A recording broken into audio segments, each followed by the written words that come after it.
Yes, villagers. Today we're going to be talking about 4 good problems for you to have.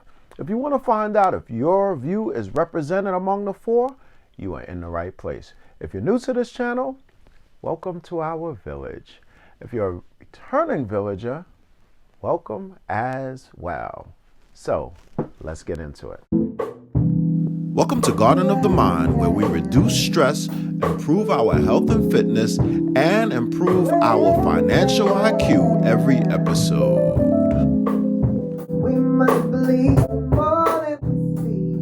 Usually when we're talking about problems, we're usually talking about something that is counterproductive to our goal, so it's usually not looked at in a good light.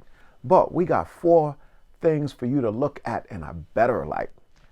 Tip number 1. The finality of time.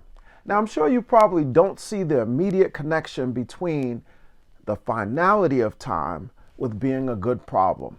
Usually, if we have less time, that's not a good thing. However, when we are talking about the finality of time, sometimes it can force us and focus us into doing what we know that we need to do. For example, have you ever heard of some people who've been given a sentence where they have 5 years to live and they decide to live from that point moving forward? Sometimes they'll say that I started living once I got this diagnosis or once they told me that I had this amount of time.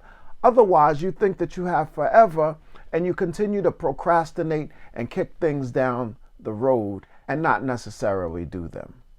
So when you begin to see that time is finite, then it adds some urgency to your existence and some focus to what it is that you are doing. And that is a good thing. Tip number 2, where to live. Most people don't move past a certain radius from where they were born. So most people live very close to where they were born and don't usually stray further than that.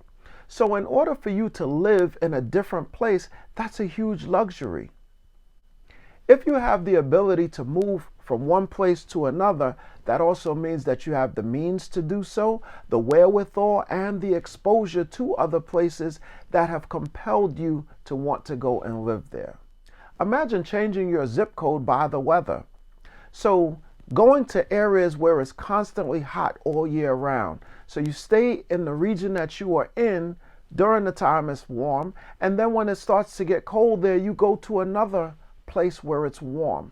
That, once again, is a huge luxury for you to be able to have the resources to travel to a different area, a different part of the country, and see something that you haven't seen. Tip number 3, how to give back. We can talk about what charity you want to donate to or what cause you want to champion. That implies that you have a certain amount of time and a lot of extra money. That means your cup runneth over.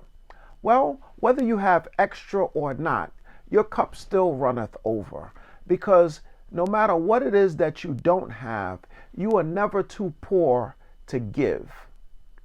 And in that sense, your cup will always runneth over because you'll always have something to give. Tip number 4, an abundance of love. There's a saying that too much of anything is not good, but I think love is not one of those things. Now, the manifestations of love might not be such a good thing. So if we're talking about too much attention, too much adoration, too much affection, those can certainly be a problem. But one thing that the song says is what we need is more love. It's the one little thing that we can never have too much of. If you like this video, please give it the thumbs up. If you like this channel, please subscribe. If you want to know when I post, which is Wednesday, click on that notification bell. You get that ding on your phone, and you know that a new video is waiting for you. And remember, thoughts are actions, words have power, and actions have consequences.